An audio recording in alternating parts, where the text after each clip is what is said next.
Have you ever faced problems like these in your life? At the start of a new year, you set a series of ambitious plans, but within a month, they're forgotten in some corner. Or perhaps you want to go to bed early, but constantly scroll through your phone until midnight. You huff, "Tomorrow, I'll definitely wake up on time." But then you always hit snooze and go back to sleep. You want to lose weight, but can't resist the temptation of snacks right in front of you. You tell yourself to study hard, but get sucked into entertainment shows and social media until the day ends. There are so many things you know you should do immediately, but you keep procrastinating, putting them off. And then you blame yourself, even doubting, "Why can't I control myself?" So, how can you become more disciplined? If you're still struggling with these issues, they all stem from a problem with willpower. The book I want to share with you today is called Willpower, by one of the world's most brilliant psychologists, Roy F. Baumeister, and co-author John Tierney, who also manages the science section of the New York Times. When we talk about willpower, many might immediately think of motivational content on how to boost determination and resolve. But this book is different. It's a very serious and systematic scientific study of human willpower.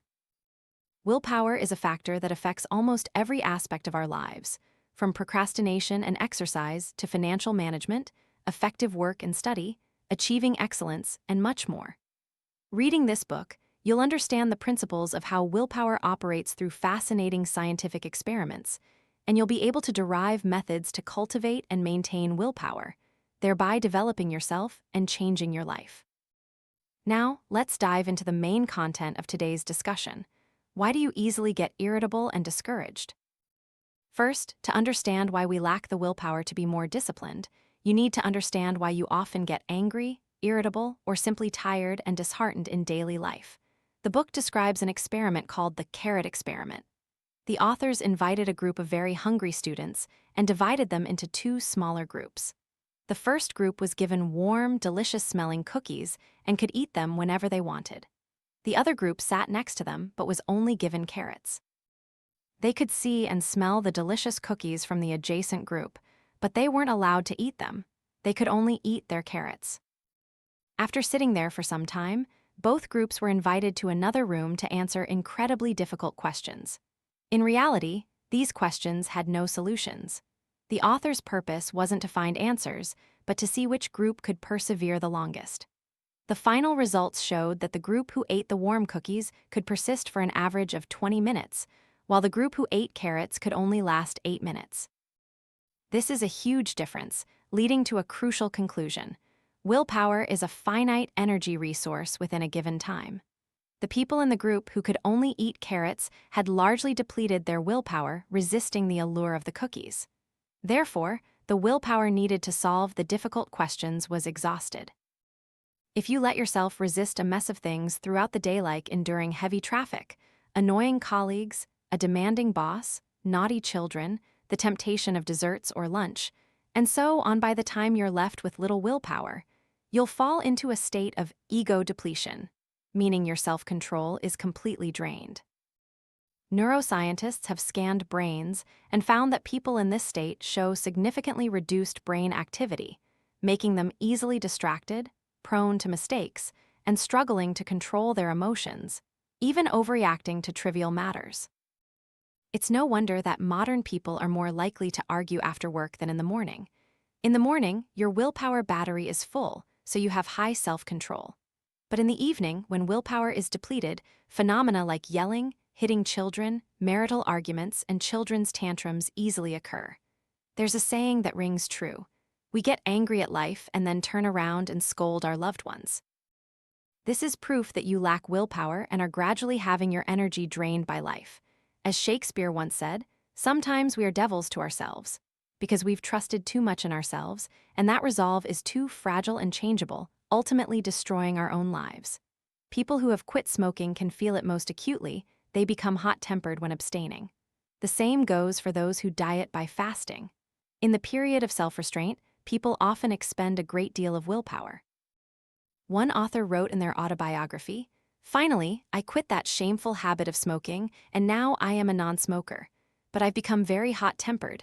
I'm irritable and often hit my children." Therefore, we should not mobilize our willpower to resist anything we want to avoid. The more you use your willpower, the more susceptible you become to the next temptation. So, what should we do? This book provides you with a system of 3 major methods to maintain and cultivate willpower. First, when willpower is depleted, we need to find ways to replenish it promptly. Second, we will understand methods to avoid willpower depletion. And finally, we will nurture willpower by practicing simple but wonderfully effective habits. Now, let's explore each method in detail. The first method, replenishing willpower most scientifically. Perhaps from the carrot experiment, you might somewhat predict that to replenish willpower, just like the cookie eating group, we should indulge our bodies with something delicious when our willpower battery is low. But is that really the case? The author conducted another experiment, giving a group of very hungry and thirsty people a milkshake and a protein shake, respectively, to see if it could replenish willpower. The milkshake was a delicious drink, while the protein shake only provided nutrients and sugar and was very difficult to drink. The surprising result was that scientists found drinking the protein shake had a similar effect on maintaining willpower as the milkshake group. Therefore, you'll see that the improvement in willpower isn't related to the taste of the food. The final conclusion is that if your body's glucose level is sufficiently high, your willpower will be sufficient. Basically, many food items provide sugar, but have you noticed? If we accidentally eat too many carbohydrates at lunch like white rice, noodles, pho, potatoes, bread, etc., you'll easily feel sleepy shortly after. In the afternoon, around 3 or 4 p.m., we often crave a snack because the body is typically low on sugar at this time. However, these snacks and convenient foods crispy, savory, sweet, spicy, sour, salty all contain refined sugar. No matter how delicious they are, they can easily make you irritable and lose your temper when something happens. This is because these are all foods with a high glycemic index. When you eat these foods, your body becomes very excited, full of energy and willpower. But this feeling won't last long and will disappear quickly because they are converted into glucose at a very high rate and then rapidly decrease. Afterward, you fall back into a state of glucose deficiency. At this point, your mind will find it difficult to resist the body's urge to quickly replenish sugar. That's why fried dough, fried foods, and sweets, once you start eating them, you can't get enough. More seriously, such rapid fluctuations in glucose metabolism will make your mood even more unpredictable. Therefore, the author advises us to replenish our willpower with high-energy foods, meaning foods with a low glycemic index. These provide a stable source of blood sugar, such as vegetables, fruits, nuts, cheese, or foods containing good fats like fish, olive oil, etc. This is the research behind the foundation of willpower. You can absolutely build your self-control and maintain willpower by eating these foods. After understanding effective sources of willpower replenishment, you next need to clearly understand which situations deplete your willpower so you can adjust and improve. The second method, avoiding willpower depletion. The book describes another very interesting experiment. Scientists put 2 groups of people into a room containing home decor items. The first group was asked to choose items to decorate a new house, while the other group only observed and expressed opinions without needing to make any decisions. Afterward, these 2 groups went to do another experiment, putting their hands into a bucket filled with freezing cold ice cubes. This experiment aimed to see which group had more willpower to endure longer. Ultimately, it was found that those who had previously had to make choices quickly withdrew their hands, whereas those who didn't need to choose could endure longer. This experiment showed that the situation that rapidly depletes our willpower is when we have to make too many choices. When that happens, we fall into a state of decision fatigue. Research from a U.S. university shows that people make an average of 35,000 choices every day, such as what to wear when going out, what to eat today, coffee or bubble tea, which video to watch, what to do first, etc. And not only that, the development of modern society brings us more and more choices. For example, when buying a phone, you have to choose between different brands, which store to buy from, which model, what color, how much storage, and so on. Or when stepping into a supermarket, we are overwhelmed by the vast array of items, the same product type, but with countless different brands and suppliers. While you might think you're the king, free to choose, in reality, behind each choice, you are paying a price for a gradual decline in willpower. Modern people are very prone to decision fatigue. When a person continuously makes too many decisions, their willpower greatly diminishes and their brain quickly becomes tired. At this point, you'll lack self-control, easily make mistakes, or make decisions you regret. Merchants understand this truth, so you'll see that in supermarkets and convenience stores, they place many types of chocolate and candies at the checkout counter. The reason is that when people are tired after a series of decisions selecting items beforehand, their willpower decreases, and they find it difficult to resist the craving when they see their favorite chocolate bars right in front of them. So, what should we do now? One effective method is to reduce unnecessary decisions in life by automating choices. Just like Facebook's founder, Mark, has a habit of wearing a gray t-shirt almost every day. That's so he can reduce daily choices and focus his energy on more important matters. We can also start by turning some small daily things into automatic habits. For example, before going to the supermarket, write a shopping list in advance. Plan what to eat for the whole week. Schedule your gym sessions, how many days a week, what exercises each day. The goal of planning ahead like this is to reduce the time you spend deliberating. Additionally, I'd like to share a bit of personal experience. Avoid planning in the morning for things that require choices, such as where to go tomorrow, what to do, what to wear, what to eat, etc. I prepare all of that the evening before. Because in the morning, brain energy is at its best. If you have to make too many choices, your willpower for the day will quickly diminish. Or, right after waking up, I have a habit of practicing gratitude instead of immediately grabbing my phone to check the news. You'll find that just picking up your phone and starting to scroll, you'll quickly waste the first and most energetic hour of your day. People often fall back asleep without even realizing it. Next is a particularly important method to reduce willpower depletion. Many people have a habit of listing goals at the beginning of the year. When writing such a comprehensive list of goals covering all aspects, a bright future appears before their eyes, igniting their spirits. But in reality, after a while, you even forget what specific desires you wrote down. So, setting too many goals like that is truly futile. The book describes an experiment that explains this phenomenon. Scientists found a group of people and asked them to write down 15 different goals, then monitored them for a period. The results found that all these people shared 3 common characteristics. First, they worried more. Why, when we want to develop ourselves in many aspects, do we become anxious? Because the more goals there are, the more easily they conflict with each other. People always like to achieve completeness. If they accomplish one thing, they also want to have another alongside it. Besides setting goals for career development and increasing income, you also hope for family harmony and improved relationships with your spouse and children. But you often find that, when we focus too much on making money, we naturally can't spend much time with family. And that's exactly where conflicts arise when there are many goals at once. The second characteristic discovered was that these people did less.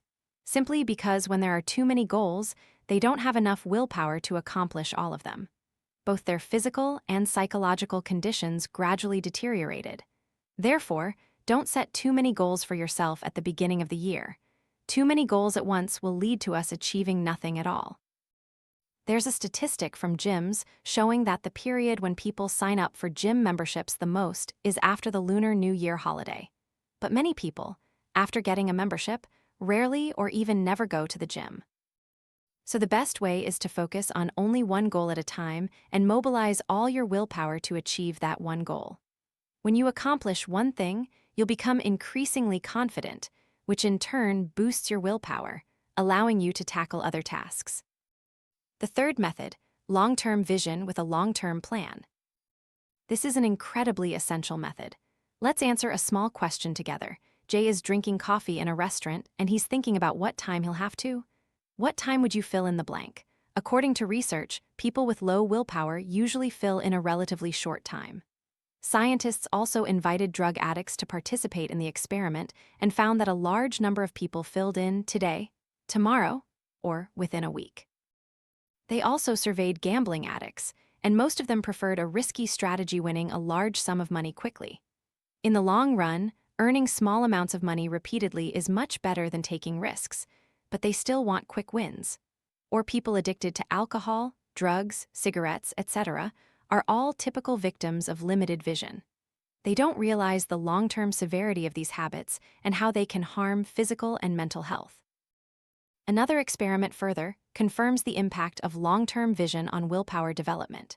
Professors randomly selected two groups of students and asked them to plan how to improve their academic performance. One group only made daily plans, while the other made monthly plans. Which group do you think had more people improve their grades? The result was that students who made monthly plans achieved better results and had higher willpower than those who only made daily plans. We know that daily planning has an advantage. It allows people to know exactly what they should do and at what time of day. But building it consumes a lot of your willpower because determining daily tasks for an entire month takes more time than determining tasks at the beginning of the month. Moreover, when adhering to a daily plan, you become inflexible, finding it difficult to adjust amidst a packed daily schedule, and you often feel tired or, if you can't complete everything, you feel like a failure and blame yourself. Conversely, with a long-term plan, you simultaneously know you need to focus on one most important goal at each moment, and you'll have stronger willpower to adjust as you wish and take control of your life. From these research results, the author conducted many other complex comparative experiments and arrived at a crucial conclusion. The key to improving willpower lies in focusing on changing one habit first. What is that habit? The author conducted an experiment with 3 groups of people using 3 different methods to improve their wasteful spending habits, thereby managing their finances. The first group changed by recording monthly expenses and controlling income and expenditure within a certain range. The second group ran and went to the gym daily. The third group read books and memorized after reading. Superficially, the latter 2 groups were doing things unrelated to financial management, but the results were surprisingly unexpected. The second group, which developed a gym habit, showed significant improvement in managing their spending, while the third group, which read books, showed clear improvements in their health. Why was it so miraculous? It's because both these groups were training the same thing: willpower. Therefore, if just one habit is changed, it also brings corresponding positive effects to many other aspects. You find the domino for your life, just like in the video about The One Thing book that I shared before. By focusing all your energy on changing one important and meaningful thing for you at a time, you can change your entire life. Finally, we'll explore another extremely important topic for nurturing willpower with incredible effectiveness. The author conducted another experiment like this. 3 groups of people practiced different methods to improve their willpower for 1 month. The first group was asked to do nothing, but remind themselves to sit up straight. The second group needed to build, monitor, and record their daily diet. The third group would practice maintaining mindfulness when falling into a negative state, immediately shifting their mindset. Initially, the scientists placed their hopes on Group 3, but surprisingly, trying to maintain a good mood hardly helped improve willpower. Instead, the first and second groups received significant boosts. But even more surprisingly, the group that made the most progress was the first group.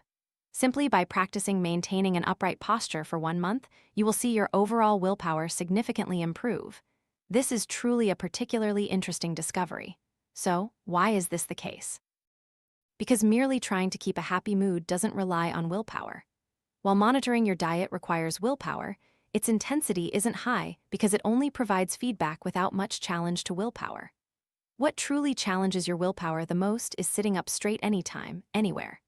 That's why I deeply admire Zen masters and those who always maintain a strong, upright posture, exuding an extraordinary aura and demeanor. Look at modern people now. Everywhere you see many shrimp figures sitting at desks, on comfortable sofa chairs that make us hunch over. We don't realize that this seemingly small daily habit of posture gradually depletes our willpower.